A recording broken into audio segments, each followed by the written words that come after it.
Welcome to another off-season edition of Fantasy Football Today DFS.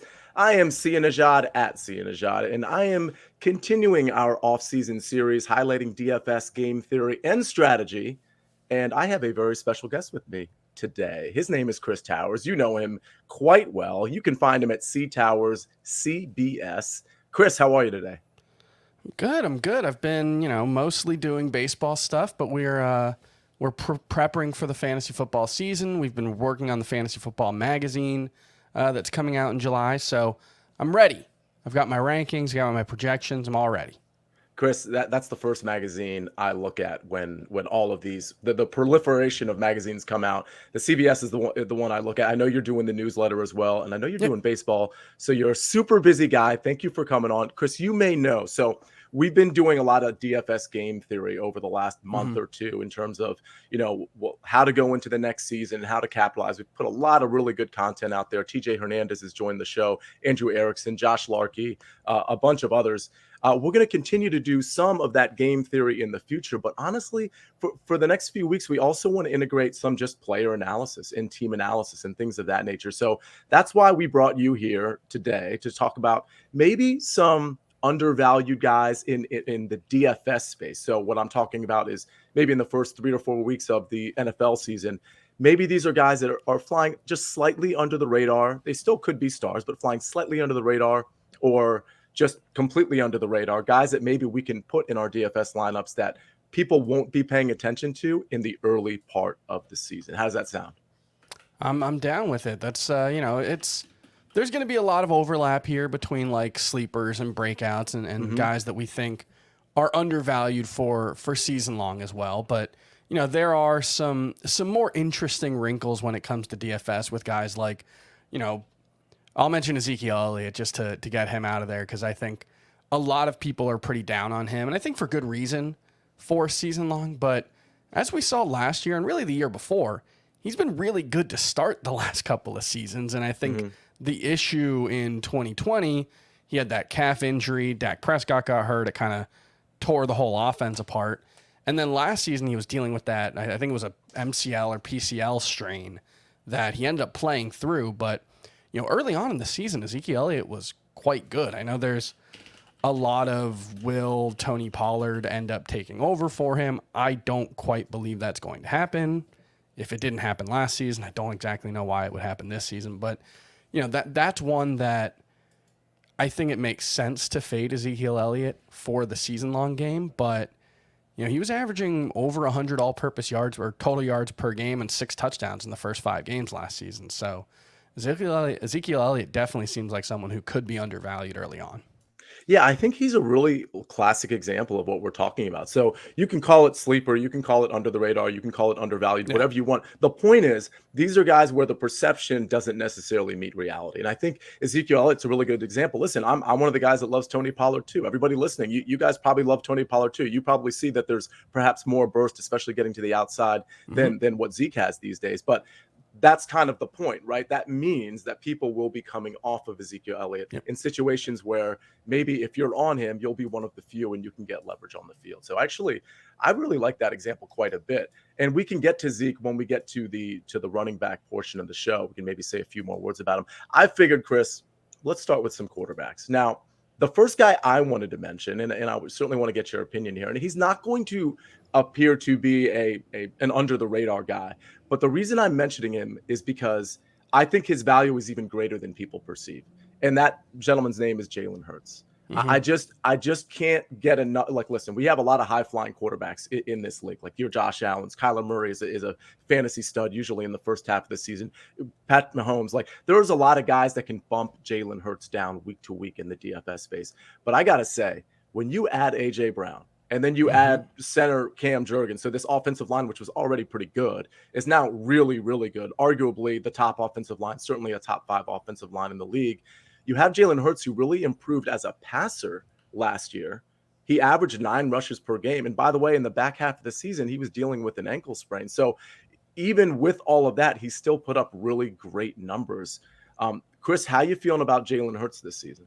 The comp that I want to make a comp that, like, don't take it literally. I'm not saying Jalen Hurts is going to be as good as Josh Allen was, but it reminds me of when Buffalo went out and got Stephon Diggs, and they got this, alpha number one wide receiver. Obviously, Stephon Diggs was a little bit more of a dart throw for Buffalo, but I think it's a similar situation where, when the Bills acquired Stephon Diggs, there was a lot of concern. Well, yeah, he's going to be the number one wide receiver after being the number two in Minnesota, but he's got a bad quarterback and it's a low volume passing offense and all these things. And Stephon Diggs ended up being arguably the best pick in season long fantasy that season because Buffalo adjusted their offense. They went out and got this number one guy. They developed Josh Allen. He took a leap. And all of a sudden, it became one of the best passing offenses in the NFL. I don't think that's what's going to happen with Jalen Hurts. I don't think he's going to turn into an MVP candidate or be one of the three best quarterbacks in the NFL like Josh Allen has been the last 2 seasons. But I think it's a situation where you don't go out and give up what they did for A.J. Brown. You don't give up, 2 consecutive off seasons, A.J. Brown and Devontae Smith, they've given up a lot to beef up that receiving core. They've got 2 guys that I think are really good. I think what that means is that they're going to pass more. Now, Jalen Hurts last season was actually, in total points, he was the number one quarterback through 8 weeks. I think he was QB6 in points per game.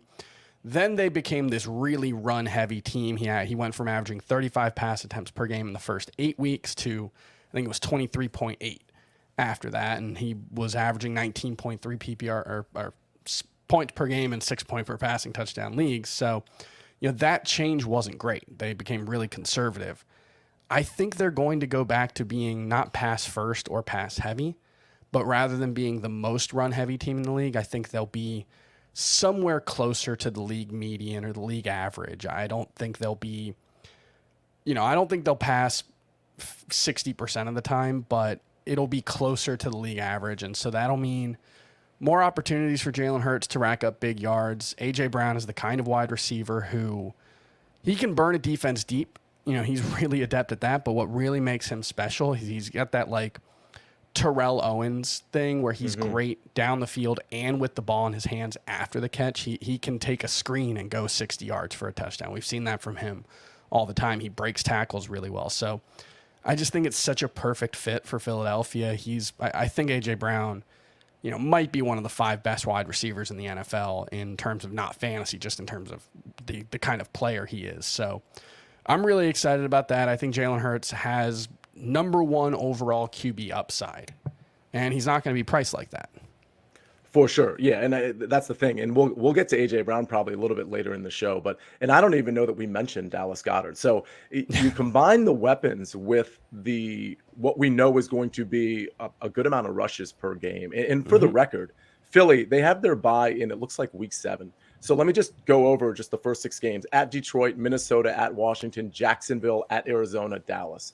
It's not exactly a murderer's row. And for the record, in week 1, while everybody is playing, let's see, the Chiefs at the Cardinals with an over-under of 53, the Packers, Vikings with an over-under of 49, the Raiders, Chargers with an over-under of 52, you can go ahead and be at least slightly contrarian and take this Eagles-Detroit Lions game at 46.5. Listen, I know we're a few months out from this, but I'm just trying to go through the mental progressions for a couple reasons. One is because I think it's important, and 2, because it's just kind of fun. I don't care if it's May, June, or February. I think it's kind of fun to consider, hey, where are people going to go? Where are they going to do their shopping, if you will? And I think Jalen Hurts is maybe a nice pivot with maybe you stack him with a Dallas Goedert or an A.J. Brown, or both. Or even Devontae Smith, because there's going to be so much attention on A.J. Brown. Devontae Smith, he didn't have an amazing rookie season, but all in all, he was pretty efficient in a passing game that didn't have a lot of volume. Almost had 1,000 yards. I think he could be undervalued with the addition of A.J. Brown. 100%, because to your point, especially in the first couple of weeks, people will be looking to load up on what they will believe to be, the more targets, which is going to be the A.J. Brown. So that might not be the case in the first couple of weeks. So maybe you fade A.J. Brown, you go to Devontae Smith. So that makes a ton of sense. There's another quarterback I wanted to bring up, and then I was going to ask you if you had any quarterbacks that perhaps are slightly undervalued. Derek Carr is really interesting to me. Now, listen, I get it that he's not a running quarterback. So I think that's like the immediate problem you have with him. But typically, guys like Derek Carr are priced accordingly. So they're not going to be, up there with some of these, the Pat Mahomes of the world and the Josh Allens. I just think when you add Devontae Adams and you add a healthy Darren Waller and you take out some of the toxicity that existed last year with the coach and with one of their primetime receivers, I just think it's such a great situation in spite of the fact that they don't have the best offensive line. It's certainly not. It's a bottom 10 offensive line in the league for sure. With that said, I just think Derek Carr is one of those guys that if you pair him with Devontae Adams or perhaps Waller, maybe a throw in Renfro, Josh Jacobs is starting to catch a few more passes than people realize. I think he's one of those guys that if you wanted to pay down at quarterback early, he could really flash with all the talent he has. What are your thoughts there? Well, and especially you look at week 1, they're going up against the Chargers. The last time those two teams played, they combined for 68 points in week 17 or week 18. He's got the Cardinals, the Titans, Broncos. That stretch could be a little iffy, although Cardinals and Broncos and Chiefs in week 5 even could provide quite a few passing opportunities. It wouldn't surprise me if Derek Carr through the first, heading into the bye in week 6 was averaging 40-plus attempts per game. So, I think that's one thing that, he almost passed for 5,000 yards last year. It was a 4,800, the addition of Devontae Adams. I don't think they're going to be more run-heavy than they were last season if you had Devontae Adams. He's got a really good receiving core now. I do think if you're going to go away from a rushing quarterback, Derek Carr is someone that I have ranked right around my top 12 for the season as a whole. He's, kind of 12 to 15 range.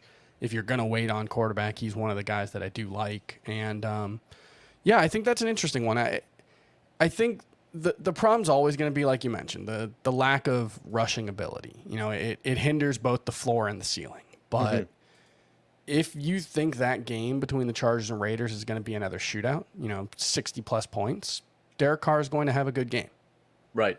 And here's the thing. Most people who are going to stack that game, and that game will get stacked, it's going to probably be on the Chargers side. And I don't know what the split will be, but if you're stacking that game, it's probably a 70-30 split, if not 75-25 in terms of Herbert with a pass catcher, which of course includes, Eckler as a pass catcher, Keenan Allen, Mike Williams, versus Derek Carr with his pass catchers. Typically what you're going to have is the Herbert stack with a run back of like a Devontae Adams or a Waller, depending on the pricing. I think you could go the other way with it and bring him back with, let's say, an Austin Eckler, because Derek Carr is going to be so affordable relative to Justin Herbert. So I think Derek Carr is really interesting. Yeah, Chris, to your point, in year long as well. Quarterback. So before we close up, who else are you liking for maybe a guy that is going to bounce back a bit or perhaps is just a little undervalued? I think Lamar Jackson is QB5 in ADP right now, I believe. And I really think he still has as much upside as anyone, both on a, any given week basis and just season long. What we saw last season, least efficient year of his career in terms of touchdowns. He only had 16 passing touchdowns. He only had 2 rushing touchdowns on 133 attempts. So when you talk about somebody who's going to be better in 2021 or 2022 than they were in 2021, I think Lamar Jackson's an obvious example. Now, losing Marquise Brown, I do think that's going to make things a little more difficult, although there were weird stretches for Lamar Jackson and Marquise Brown where they just couldn't quite get on the same page. The deep ball especially, Marquise Brown was getting number 1 wide receiver type target shares. He was 25% plus in terms of target share, but for whatever reason, those two just couldn't really consistently get on the same page. We saw in the second half of the 2020 season, that was, Marquise Brown's best stretch of his career. It's possible Rashad Bateman, last year's first-round pick, he could be that guy that Marquise Brown never quite developed into. And I think Marquise Brown's going to have a good season in Arizona as well. So that could be a situation where everybody benefits from him getting away. But, Jackson, best rusher in the game. I think there are...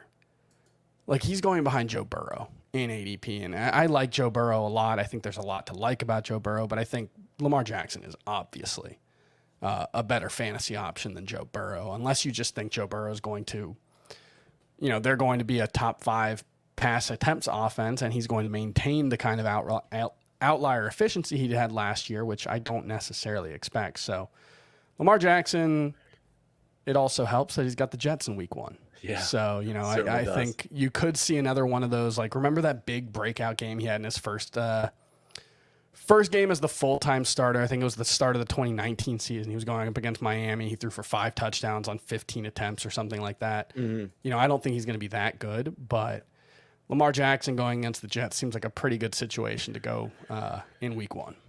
Yeah, I like that quite a bit. And I will point out that other than Rashad Bateman, and I for me, the jury isn't out, and I know it isn't for you either. I sort of question whether Rashad Bateman can be anything close to a number 1 receiver. I think he's more of a complimentary receiver, which I think makes the Hollywood Brown hit maybe even more significant. Although to your point, they weren't exactly clicking, those two, Hollywood Brown and Lamar Jackson. With that said, they do have a crop of young receivers that just haven't stepped up yet, but that could be just because they're young. I think Devin Duvernay is included in maybe a guy you might want to, especially early in the DFS season, just might want to take a flyer on at like a bargain price, close to a min price, because I think he's a guy that we don't, if Rashad Bateman isn't, well, listen, Mark Andrews is the primary receiver at tight end, but if Rashad Bateman isn't the primary true receiver, then it's a coin flip as to who it's going to be. And I think guys like Devin Duvernay could step up and be that guy. Anyone else at the quarterback position? Yeah, just in terms of like, I feel like there's some kind of bad vibes around Kyler Murray in a lot of people's eyes. And I get it to a certain extent, but we've seen him have that number 1 overall QB upside. In the first half of both the past 2 seasons, he's shown that. He hasn't been able to sustain it. And, he's down to QB6 in ADP. I would expect his pricing is going to match that in the early season. And, I don't know if, I don't necessarily know if I believe the Kyler Murray can only be good in the first half thing. Like, it's just, I think it's been some weird situations. He's gotten hurt right around the midpoint of both of the past 2 seasons. It was a shoulder in 2020. I want to say it was an ankle in 2021 that limited him, and he didn't run as much. So, not having DeAndre Hopkins early on in the season, that could drive his price low as well. And Marquise Brown gives this team a guy to take the top off the defense that they've only had in stretches the past couple of seasons. And I think that could really help him, Kyler Murray have some boom games early on. So I like him as a bounce back. I like him as a potentially undervalued guy just because, the iffy vibes around him. Yeah, and for the record, we talked about it in the afternoon slate on week 1. You've got Kansas City at Arizona with, I believe, the highest total of the slate at 53. And listen, if you're going to buy back in on Kyler Murray, just do it week 1 and week 2 and see what happens. And then if he lets you down, good news. You got 16 weeks to pivot to somebody else. And the reason I say that is because you got Kansas City at home week 1 in likely very good conditions, and they're at Vegas week 2. Again, in likely very good conditions. So the good news there is I think if you believe that Kyler is going to be good more in the front end of the season than the back end, I think it's a really good time to take a chance. And listen, that's not a big secret, right? People are going to look at those totals. They're going to look at Kyler Murray and they're going to play him. But listen, there's a lot of other high-flying quarterbacks and high-flying offenses to play. So we'll see how it shakes out from an ownership standpoint. Chris, let's move on to running backs. The first one that came to mind for me as a bounce back candidate, as a not necessarily a sleeper, but as an undervalued guy, is Saquon Barkley. So we know Saquon is 2 years removed. Well, he will be 2 years removed now from his ACL tear. He's dealt with injuries over the last few years, including last year and a couple of years ago with an ankle injury as well. The offensive line has been slightly upgraded. He's only 25 years old. They have healthy weapons on the outside. I'm assuming Kadarius Toney is going to play. I assume and not be traded. I assume Kenny Golladay is going to be healthy. And listen, they have faced a stacked front. He faced a stacked front at the 3rd highest rate of any running back last year. So I'm assuming with the weapons on the outside that it's not going to be as much of a stacked front against Saquon Barkley. With that said, I know he's still going to get the pass catching work for the most part. He's going to get the rushing work for the most part. And there's not a ton of competition for him. So it seems to me, like especially from a DFS standpoint in the first few weeks of the season, he's a good player to pick up. And part of the reason I say that is because I think people are going to be really tentative with him. They want to kind of see what they're getting first and then play him later. And I think it's a good time to jump on him early. What are your thoughts, though? He's a tough player for me because I wonder how much of the explosiveness is going to be back, for a year further removed from the knee injury. Last season, we didn't really see it. The problem was Week 1, he only played 48% of the snaps. He wasn't playing a full workload. He was working back from that knee injury. The next 3 games, he played 84, 86, and 89% of the snaps. But week 2, he wasn't great. Week 3 and week 4, he had big games. He had 3 touchdowns between those games. He had 11 catches between those games with 13 targets. And so that's the question for me, is how much is he going to see the ball in the passing game? We saw him have, not quite Christian McCaffrey at his peak upside as a rookie, but 91 catches on 121 targets. That was with Eli Manning, though, and the Daniel Jones era has not seen as much throwing to the running backs as Eli Manning did, and that's been a consistent issue for Saquon Barkley playing with Daniel Jones. But I think the bigger thing is just we haven't seen very much of Saquon Barkley when he's been healthy the past couple of seasons. You look back the past 3 seasons. 2019, he dealt with a high ankle sprain that he came back early from. 2020, he plays a game and a half, blows out his knee. 2021, comes back, week 5, injures his ankle again, misses 4 games, clearly isn't healthy the rest of the season. He was giving up playing time to Booker, I believe. Devontae Booker, who is the journeyman of all journeyman running backs. So, and who also looked far more explosive at times than Saquon, which is very telling. Yeah. Yeah. So is Saquon Barkley just like dusted? Is he just not good anymore? I think that's unlikely, but it's possible. But new offensive coordinator and Brian Dable, I think there's a lot of optimism around what he can do for this offense, if not necessarily, I don't think anybody thinks he's going to turn Daniel Jones into Josh Allen, but if this offense can be a little better, a little more aggressive. I mean, there were points last season where it looked like the Giants offense just gave up. And there were points where they actually did give up against Washington. Yeah. I mean, that was literally a play where I think everybody in the world was like, I just can't believe you did that. They were like on the 2-yard line. They ran like a 1-yard sneak just to pick up an extra yard for their punter. It just seemed very strange. Yeah. And so I think if you think that offense is going to be better, and I think there are good reasons to expect that, then Saquon Barkley, especially early on, if he's going to have a bounce back season, there's top 5 running back upside there. If he can get back involved in the passing in the way he was early on, and he's talked about it, the last couple of days at minicamp, he's talked about how he feels much more confident, how, this is the first time since the knee injury where he's really felt like himself, and he's not going to play tentative, and he's not going to, worry about it. And so that's a big deal. That's something that's unquantifiable, but if he feels like himself and he's explosive again, that could be a big deal. Yeah. And and I think that's part of the reason I said that he was 25 years old is because I think somebody with his injury history, and we'll talk about some other guys later in the show. There's a receiver in particular that I think people would be surprised at how old they are. Mark Andrews is a good example, actually. He's 26. I think if you ask the casual person, hey, how old is Mark Andrews? I think they would just say, well, he's 28, 29, because he's been around for a while. He had a couple, big time injuries over the last few years, not last year, but years prior to that. So Saquon at 25, I do think we are in a moment now where we're going to find out if Saquon is going to be really great for the next 3 years, barring some, catastrophic injury, or whether he is dusted to some degree and he's basically going to be like an RB3 or like a middling RB2 for you the rest of the way, if that. So speaking of guys that are super young, I do want to ask you about Breece Hall, because I think he's in a pretty good situation, notwithstanding the fact that he does play for the Jets. I think the Jets' offensive line is decent, for one. I think with all the pass catchers on the outside, I think you have to respect that to some degree, even if you don't believe in Zach Wilson. They've certainly upgraded their receiver core, just obviously in this draft, but last draft as well. They also have Corey Davis. So they've got at least 3 great receivers on the team. And Breece Hall, they picked 36th overall, if I recall. So we're talking about basically nearly a first-round pick. They have Michael Carter, but let's remember he was a 4th-round pick last year, so they don't have a huge investment in him. He's certainly not a 3-down back. Breece Hall seems to be in a good situation where, because he's a rookie and because the theory is he's going to be somewhat of a split-time guy, that let's say his DFS price is going to be relatively low, I'm guessing, for the first few weeks of the season.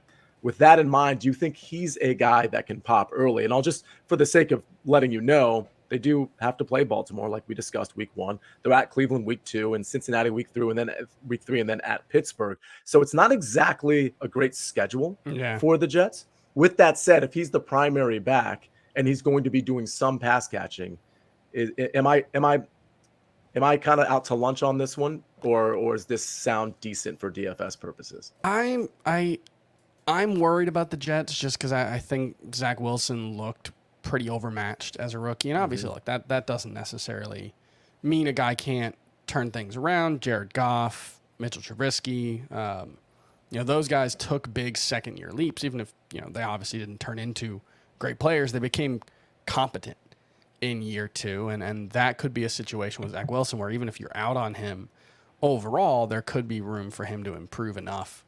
And this is an offense that presumably wants to run the ball. With that San Francisco connection, the coaching staff coming from there, you would think that there's a desire to get the run game going to make things easier for Zach Wilson. The concern I have is just that Zach Wilson really didn't throw to the running backs very much. I think there were something like 90-something targets for their running backs, and 45 of them came in the games that Zach Wilson didn't play or the games that he left early.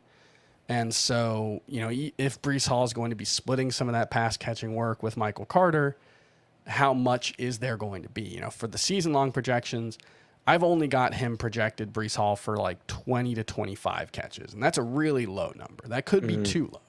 It could be a situation where I'm overreacting to those trends, and maybe I'm giving Michael Carter too much credit as the pass-catching back. But, yeah, that would be the concern for me. But if he's going to have that pass-catching role, that matchup against Baltimore, it's a bad matchup unless they fall behind early, which is what you would expect, in which case, there could be some opportunities for him to rack up, 5, 6, 7 catches late in that game as they're coming back, in which case, then it's very possible he has a good fantasy game. So I would probably view Breece Hall as more of a contrarian play.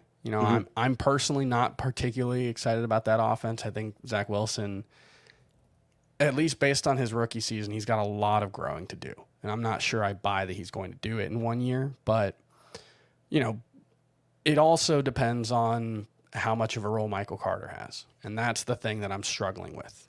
And I think that's part of the reason, obviously it's early. I think that's part of the reason, like once you get through training camp and maybe a couple preseason games, you start to hear and see things, it sort of plays itself out, because I think you're right. It probably will end up being a contrarian play.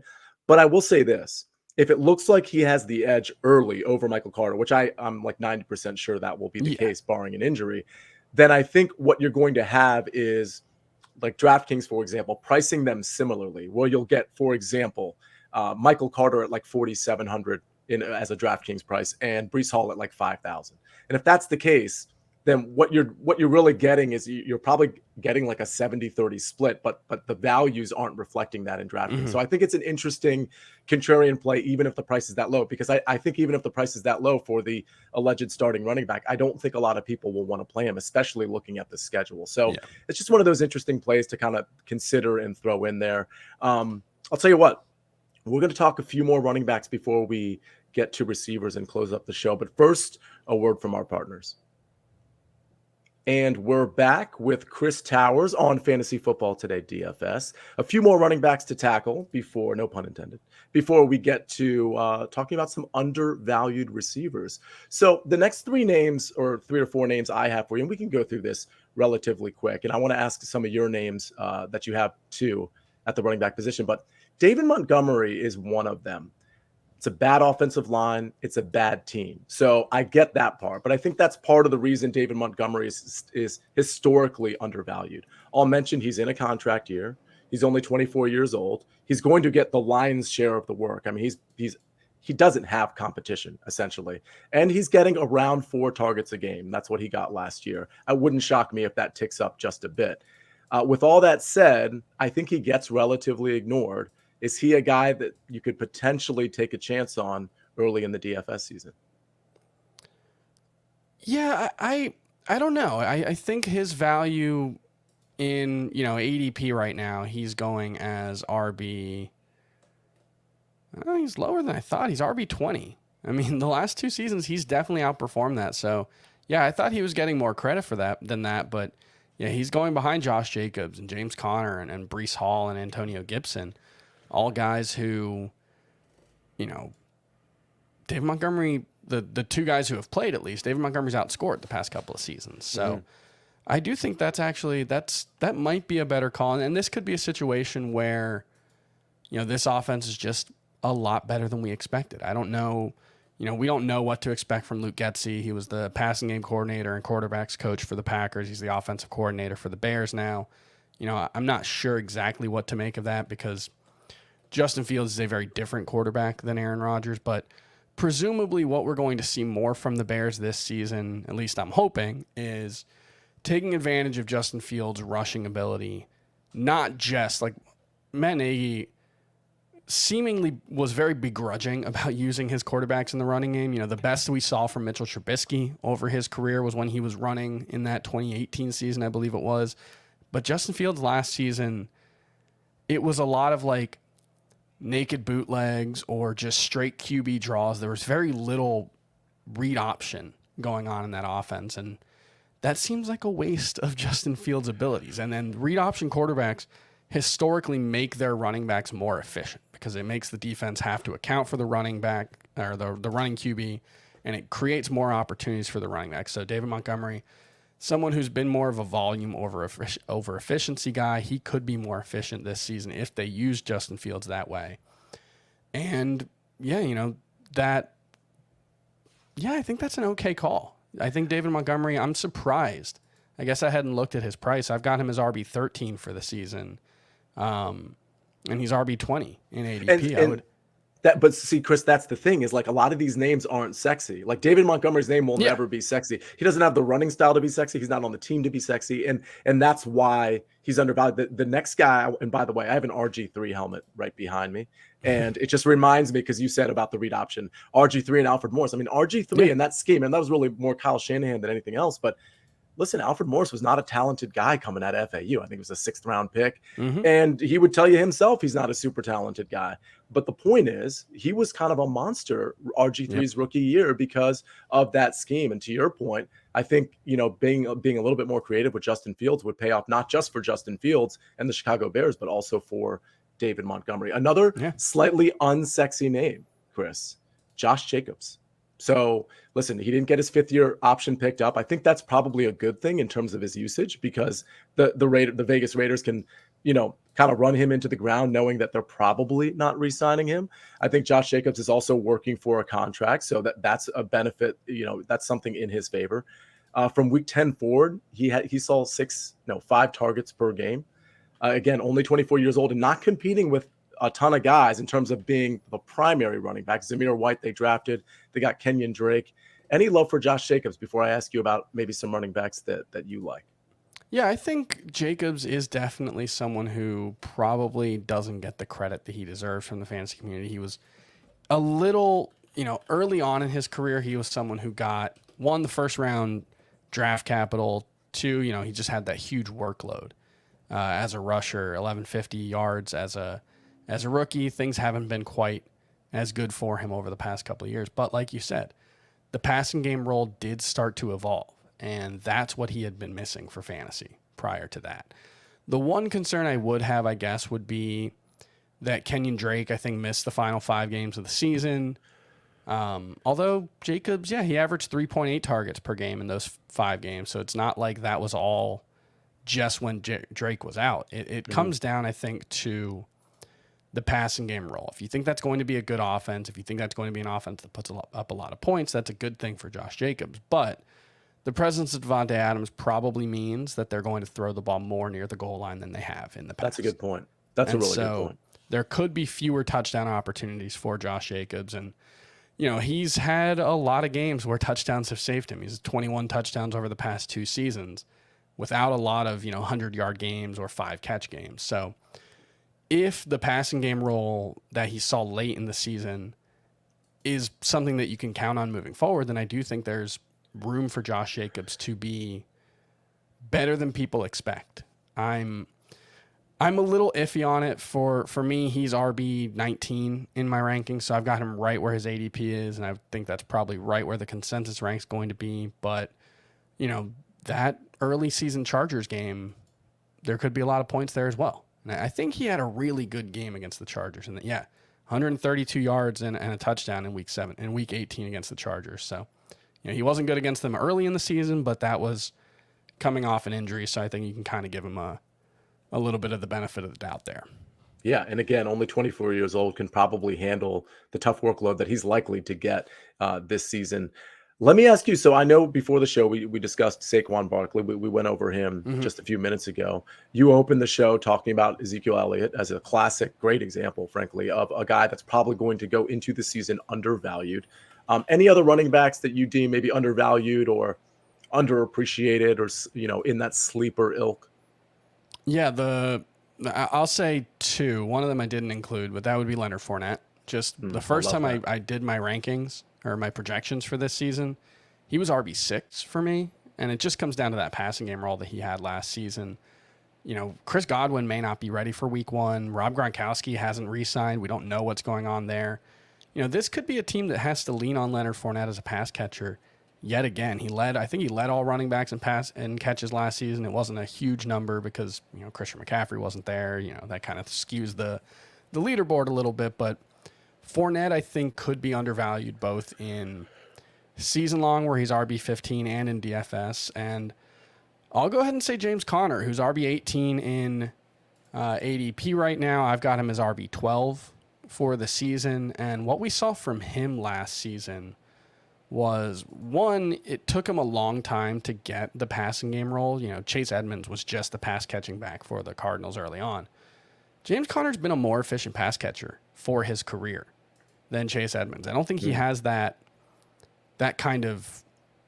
I don't think people realize that James Conner, he's got a 84% catch rate, 7 yards per target is actually really good for a running back. So he's been an effective pass catcher in his career. And over the final 7 games of last season, he averaged 5 targets per game, was on a 78 catch, 830 yard pace as a pass catcher, in addition to what we know in this offense is a ton of opportunities for running backs to score touchdowns, because Kyler Murray makes them so hard to defend near the goal line that we've seen over the past couple of seasons with Kenyon Drake and then James Conner, a ton of touchdowns. So James Conner, if he's the primary running back for them, which I have every reason to believe he will be, and if he's the primary pass catching running back, which at this point, I don't know who else it would be. I mean, Darrell Williams is fine, but I don't think he's someone that, necessarily has the same explosiveness as Chase Edmonds. So I think there's a big opportunity for James Conner, especially early on in the season. Obviously, injuries are a concern for him, but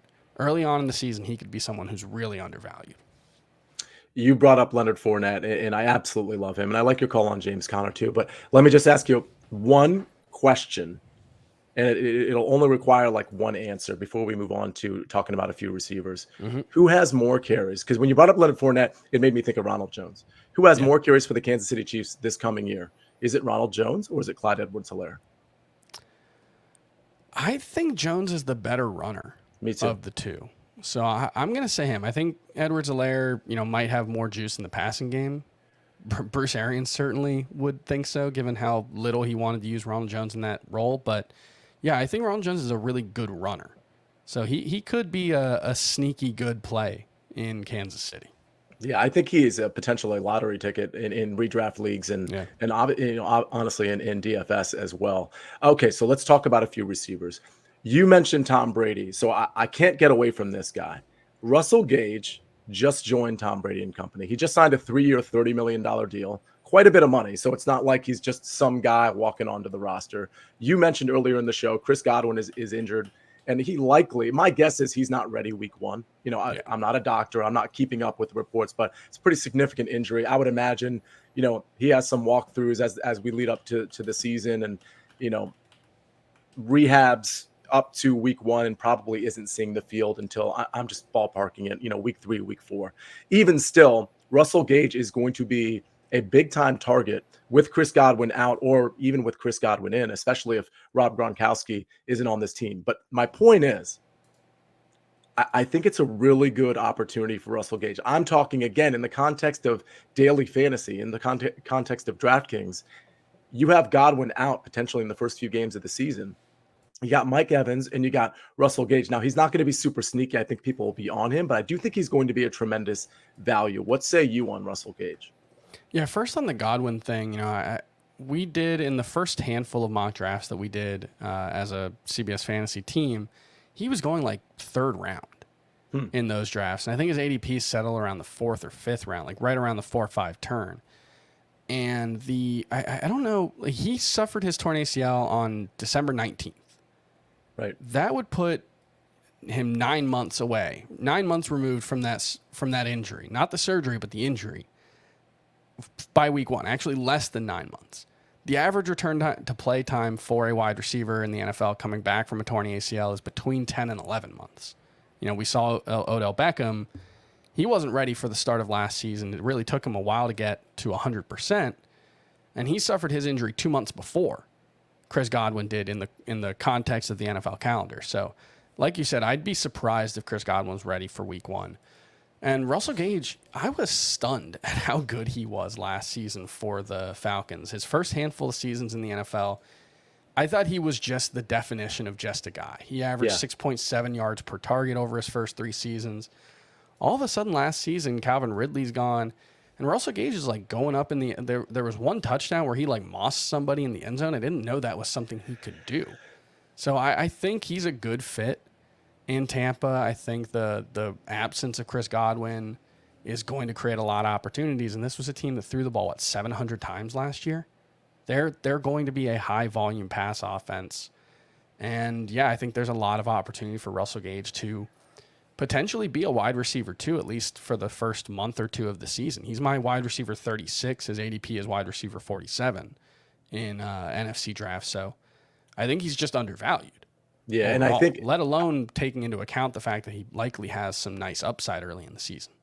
and I think to your point of the Godwin injury, like it could be week 4, week 7 where he comes out. Yeah. Like we're all in sort of speculation mode, but my point is as people realize that, closer into the season, I think you'll see that ADP for Russell Gage start to come closer to reality a little bit.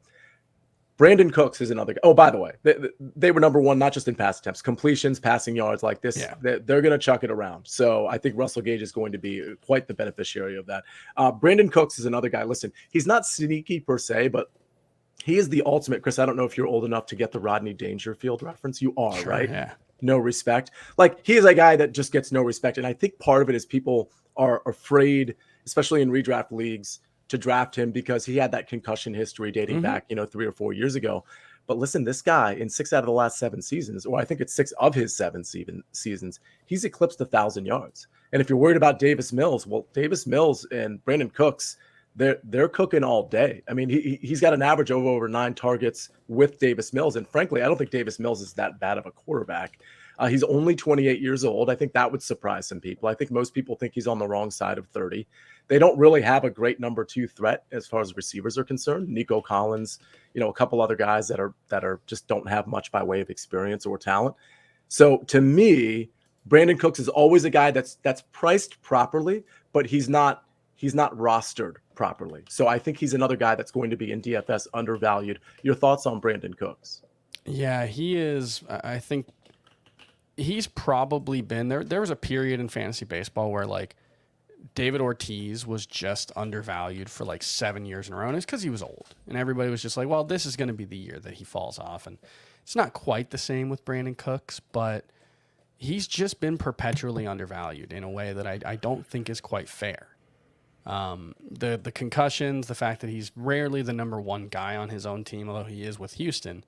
He re-signed, they're invested in him, and last season in the 12 games that Davis Mills played, he averaged 15.4 PPR points per game. He was on 106 catch, 1,100 yards, 7 touchdown pace.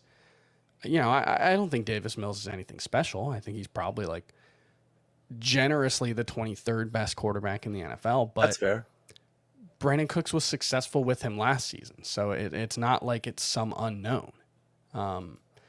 Brandin Cooks for me is wide receiver 15 or 16 for the season, and based on ADP, he is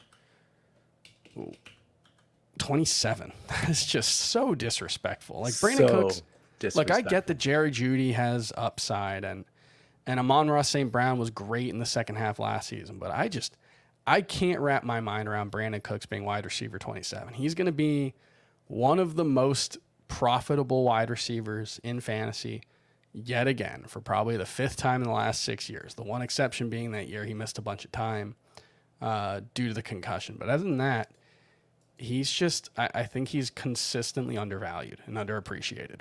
And I can tell you from last season too, from a DFS standpoint, he was consistently undervalued, underowned, underappreciated. So again, we're going to see that coming into this season because you're right. Jerry Jeudy is such a good comp in terms of what people deem is a sexy name that they want to roster and what people deem is an unsexy name in Brandin Cooks that they know he's good, but they just don't want to roster. They just don't want to click the button for whatever reason. So I just love Brandin Cooks, especially from a DFS standpoint this season. So I had a couple other names, Chris, but I actually want to hear some of your names, some of your receivers that you really like this year, just from an undervalued standpoint. Yeah, I think A.J. Brown, like we talked about earlier on the show, I think there's a lot of concern about that move to Philadelphia, but I think he's going to be just fine. We've seen him be a top 7 wide receiver in fantasy on 120 targets, and I think 120 targets is something that you can easily project him for because he's that number 1 alpha wide receiver who's going to get that 26 to 28% target share. I'm very confident in that. So he's someone I think is probably a little undervalued.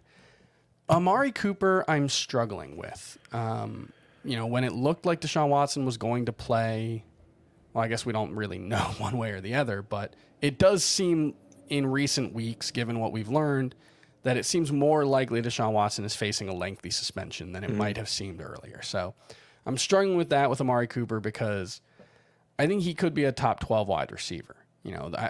Cleveland has funneled targets to their wide receiver 1 in a pretty significant way over the past couple of seasons. I think Jarvis Landry last season was a 26% target share guy.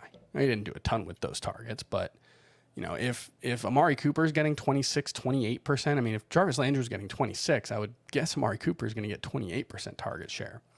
So there's a lot of upside there, but obviously the QB question clouds that. And then I like Hollywood Brown. We talked about him a little earlier with that Kyler Murray connection. I think that could work out really well. That over-the-top ability that this offense hasn't necessarily had consistently enough. Kyler Murray is a pretty good deep ball thrower, so I think that could work out really well. And I think Juju Smith-Schuster is the guy for the Chiefs. I struggle with it because he's been so mediocre the past couple of seasons with Pittsburgh, and you have the concerns about whether he was just a product of playing in a high-flying offense with Antonio Brown taking so much of the defensive attention away. But I also think Ben Roethlisberger just really held that offense back the past couple of seasons. Like he really hasn't played with a even adequate quarterback, I would say, since 2018. The last time Ben Roethlisberger was healthy before that elbow injury. 2019, I mean, Mason Rudolph wasn't ready. That Duck Hodges, I think, was starting for the Steelers at some point. So I still think Juju Smith-Schuster, you talk about someone who's younger than people think, and it's kind of a meme at this point with Juju Smith-Schuster, but he's still only 25 somehow. He's entering his 6th NFL season, and he turns 25 in November. So I still think there's room for him to have a big season as that number 2 option for the Chiefs. Obviously, Travis Kelce will be the number 1, but Juju Smith-Schuster is someone that, I have him ranked as wide receiver 22. His ADP is later than that, wide receiver 34. I think the pricing will reflect that early on in the season. We expect a lot of points in that that Chiefs Cardinals game. So Juju Smith-Schuster early on in the season, I think, if he does have a big year, it's going to take a little while for the pricing to adjust because he's been pretty bad the last couple of years. Juju's such an interesting case study. I mean, I think the array of opinions are so wide when it comes to him. And I recall actually Jacob Gibbs was talking about some of his advanced stats on the Fantasy Football Today in 5 show, I think just last week. And, they weren't exactly complimentary to Juju Smith-Schuster. No. With that said, Chris, let's look at this roster. I mean, like this Kansas City roster all of a sudden looks very watered down, especially if you consider how old Travis Kelce is. I think he's now 33 or at least will be 33. this football season. McCole Hardman, not exactly a target monster, also not a very good receiver, in my opinion. Marquez Valdez-Scantling, also not a target monster. Sky Moore, who already has a hamstring injury in OTAs, is my understanding, but also is a rookie. Like, forget about that injury. We're 3 months out. Also is a rookie. I know a lot of people are really high on Sky Moore out of Western Michigan, but not a lot of other people were, in terms of scouts looking at Sky Moore, in terms of a guy that's going to come in and be heavy impact week one. So you go on down the line. I think Josh Gordon is still on this roster. Yeah. There's just nobody. Like, by process of elimination, you have Travis Kelce.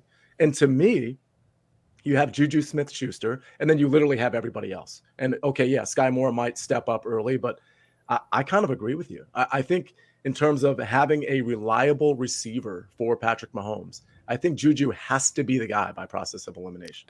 And, even if you want to be skeptical and say, well, he was a product of Antonio Brown, he was a product of Ben Roethlisberger, well, Patrick Mahomes is the best quarterback in the NFL, arguably, and Travis Kelce is arguably the best pass-catching tight end we've ever seen. So, that's a pretty good supporting cast for Juju Smith-Schuster to step into. And he's so hard to figure out because Ben Roethlisberger just wasn't willing to stand in the pocket and throw the ball down the field.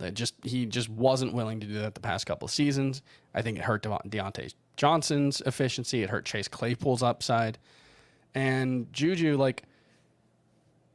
it's very rare to be as productive as Juju Smith-Schuster was very early on in his career. I mean, he was 21, 22 years old, putting up 1,400 yards.